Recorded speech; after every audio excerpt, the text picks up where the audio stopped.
ముసరాంబాగ్ శ్రీపురం కాలనీలోని శ్రీ లక్ష్మీ వెంకటేశ్వర స్వామి ఆలయంలో గోదాదేవి కళ్యాణం ఘనంగా నిర్వహించారు. ఈ కళ్యాణానికి ఆలయ chairman Srinivas, vice chairman Srikrishna Ramadattu, secretary Harinath, సంయుక్త కార్యదర్శి దుర్గా ప్రసన్నాంబ, ట్రెజరర్ రమణమూర్తి, నాగేష్, విశ్వనాథ్, రామసుబ్రహ్మణ్యం, ఫణి రామకృష్ణ, ఎన్ శ్రీనివాస్, రామ్ కిరణ్, భారతి మరియు భారీ ఎత్తున కాలనీవాసులు, బస్తీవాసులు, భక్తులు పాల్గొన్నారు.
ఆత్మశుద్ధ్యర్థం శ్రీ వైష్ణవేర్ మహాజనై సహ వాసుదేవ పుణ్యాహ వాచనం అంటే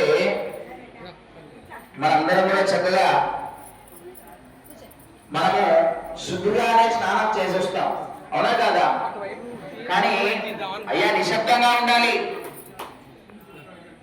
నిశ్శబ్దంగా ఉండండి 100 సార్లు చెప్తున్నా. మనము దేవుడి దగ్గరికి వచ్చేటప్పుడు ఏం చేస్తాం? మంచిగా స్నానం చేసి తల స్నానాలు ఆచరించి చక్కగా శుద్ధి చేసినటువంటి వస్త్రాలను ధరించి వస్తాం. కానీ ఏదో ఒక బాధ పెట్టుకొని వస్తాం, అవునా కాదా? అక్కడికి పోతాము, అక్కడ ఏదో మనసు ఎక్కడికో పోతుంది. ఇప్పుడు మాట్లాడుకున్నట్టు ఏదో ఒకటి ముచ్చట్లో పెట్టుకునే ఉంటాం. ఏదో ఒక మనసు ఆ దారిని తీస్తూ ఉంటుంది, ఎక్కడికో తీసుకెళ్ళి ఉంటుంది. కానీ భగవంతుడికి కావాల్సింది ఏంటి? ఆత్మశుద్ధి చేసుకోవాలి. ఏంటి? భగవంతుడికి ఆత్మశుద్ధి కావాలి. ఆత్మశుద్ధి కావాలంటే ఏం చేయాలి? మంత్రపూర్వేణ జలం సంప్రోక్ష. ఆ జలాన్ని వాసుదేవ పుణ్యాహవచనంలో మనం అందరం కూడా సుదర్శన పెరుమాళని ఆవాహన చేశాం. సుదర్శనుని ఆవాహన చేసుకుని చక్కగా పూజ చేసుకున్నాం. ఆ జలము మన పైన చల్లుకుంటే లోపల ఉన్నటువంటి ఆత్మ మొత్తం కూడా శాంతిపరిచి భగవంతుడి మార్గంలోకి చక్కగా తీసుకెళ్తుంది. అందుకే నక్షత్రం మనం ఇప్పటి వరకు ఏవి తప్పులు చేసినా, తెలిసి తెలియగినటువంటి తప్పులు చేసినా, మనం వచ్చే మార్గంలో ఏవి ఉంటాయో కూడా తెలియదు. చెప్పులు వేసుకొని వస్తాం, గాలి తగులుతుంది, మనం ధరించినటువంటి వస్త్రాలు మనం ఏదో రూపాయి ఇచ్చి కొనుక్కొని వస్తాం, మనం ఇచ్చేటువంటి పండ్లు కూడా కొనుక్కొని వస్తాం, మనం తెచ్చేటువంటి వస్తువులన్నీ కూడా మనం తయారు చేస్తామా? ఏవి కూడా చేయం. అవన్నీ శుద్ధి చేయాలి.